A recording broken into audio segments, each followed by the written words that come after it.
مجھے کہنے لگا میری بیوی نے اور اولاد نے مجھے جوتے مار کے دھکے دے کے گھر سے نکال دیا. کیوں؟ کہ میں فلاں محکمے میں جاب کرتا تھا اور یہاں میرا گھر ہے, بڑی مشکل سے میں نے 10 مرلے کا گھر بنایا, 5 مرلے کا گھر بنایا. اب وہ کہتے ہیں اس گھر کو بیچ میں بزنس کرا اور میں پہلے اپنی ساری جمع پوچھی اپنی اولاد کو, بیوی کو دے چکا ہوں اور وہ ختم کر. اب آخری رہس ہے کہ یہ سہارا باقی ہے یا میری پینشن آتی ہے اور میں ان پہ خرچ کرتا ہوں.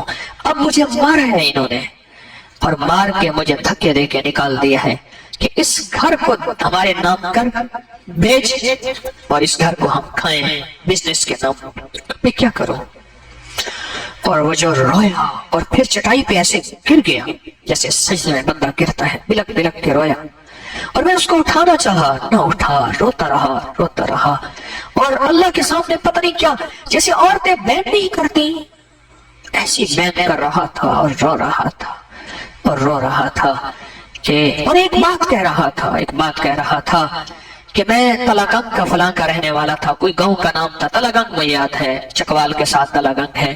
میں وہاں کا رہنے والا تھا, میں غریب تھا, میں نے مزدوری کر کے جاب کر کے یہ مکان بنایا تھا. اور ایک بیٹا میرا ایسا تھا جس کو ٹی وی ہو گئی تھی, اس کو اٹھا کے میں پھرا تھا, فلاں بیماری تھی, ایسے تھا. میں نے بیوی کو ہر زندگی دی. اب میرا وقت آیا ہے اور میں بے سہارا ہو گیا ہوں, وہ مجھے گھر سے نکال دیا گیا. میں نے اس کا کوئی مسئلہ ہی نہیں ہے, آپ کو گھر سے خود بلا کے لے جائیں گے. میں نے جب ایسے کہا نا, مجھے ایسے دیکھا, کہہ رہے کیا مطلب؟ میں نے کہا اولاد آئے گی, بیٹی آئیں گی, بیوی آئے گی, آپ کو بلا کے لے جائے گی. میں ایک چیز آپ کو بتاتا ہوں, آپ پڑھے بیٹھ کے یہاں مسجد میں, آپ کو ساتھ لے جائیں گے اور آپ کی عزت ہوگی, آپ کا وقار ہوگا.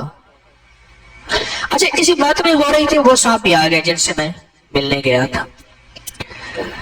میرے والد صاحب رحمۃ اللہ علیہ کے کالج فیلو ہیں, اسلام آباد میں رہتے ہیں. میں نے اصل میں انہیں ملنے جانا تھا, ابھی بھی وہ زندہ ہیں, کالج میں اکٹھے پڑھتے تھے اور پھر ایک ہی کمرے میں رہتے تھے. باتیں بتاتے ہیں والد صاحب کی, تو میں نے اصل میں انہیں اکٹھا جا کے انہیں ہم نے ملنا تھا. تو وہ بھی آ گیا, مجھے کہنے لگا چلیں. میں کہ ٹھہرو, ایک بابے سے ملنے جا رہے ہیں, پہلے اس بابے کی کہانی ٹھیک کر لیں. تو میں نے اسے ایک وظیفہ لکھ کے دیا, میں نے کہا یہ وظیفہ آپ پڑھیں اور آپ انشاءاللہ بیٹھے بیٹھے یہیں پڑھیں, عشاء ہو جائے نا یہیں رہیں, یہیں کہیں لیٹ جائیے گا. موسم گرمی کا تھا, میں نے کہا کچھ نہیں ہوگا, آپ صبح ہو جائے یہیں رہیے گا. اب پریشان نہ ہونا, اس وظیفے کو نہ چھوڑیے گا. انشاءاللہ وکفا باللہ ولیا وکفا باللہ نصیرا. میں ایک بات بتاؤں آپ کو, خالی برتن خالی بھانڈا ہو, اس کریم کے نام کی لاج رکھ لیتا ہوں. وہ میرے اپنے نام کے لاج رکھ لیتا ہے, میں اسی پہ بھروسہ کر بیٹھتا ہوں اور اپنے نام کی وہ لاج رکھ لیتا ہے اور وہ کام لوگوں کے ہو جاتے ہیں.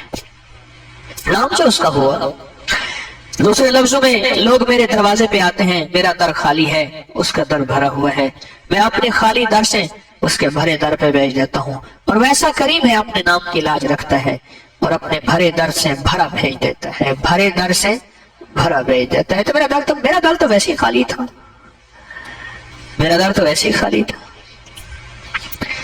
خیر وہ پڑھتا رہا. اچھا وہ صاحب جو تھے جن سے ملنا تھا, وہ اسی مسجد کے نمازی تھے, ان کا گھر قریب تھا, وہ دن کی 1-2 نمازیں وہیں پڑھ لیتے تھے. ہم چلے گئے, میں اپنے چچا سے ملا, اسے باتیں خیر کرتے ایک دفعہ کی بات ہے, کوئی 5-6-7 مہینے کم و بیش کچھ عرصہ گزرا. وہ صاحب مجھے ملنے آئے, جو صاحب جن کو لے کے میں نے اپنے چچا سے ملنا تھا, والد صاحب رحمۃ اللہ علیہ کے کلاس فیلو سے. تو میں نے ایسے کہا, میں نے کہا وہ چاچے کا کیا حال ہے جس کو گھر سے اولاد نے نکال دیا تھا؟ مجھے کہنے لگا آپ پوچھے نہیں, اس سے خود ملے جو آپ کو کہانی سناتا ہے, وہ تو آپ کو ڈھونڈتا پھر رہا ہے. اسے بعد میں پتا چلا ہے کہ آپ جو ہے وہ ابکری والے ہیں, اور وہ کہنے لگا اس نے بعد میں پتا چلا وہ تو آپ ڈھونڈتا پھر رہا ہے, اور اس کے ساتھ بہت زبردست گھر والے محبت کر رہے, پیار کر رہے. اب کوئی نہیں کہتا مکان لکھ دیں, اس کے ساتھ محبتیں ہیں, پیار ہے. تو آپ نے اسے کیا بتایا تھا؟ میں نے تو ایک قرآن پاک کی دعا تھی, ربنا حب لنا من ازواجنا وذریاتنا قرۃ اعین واجعلنا للمتقین اماما.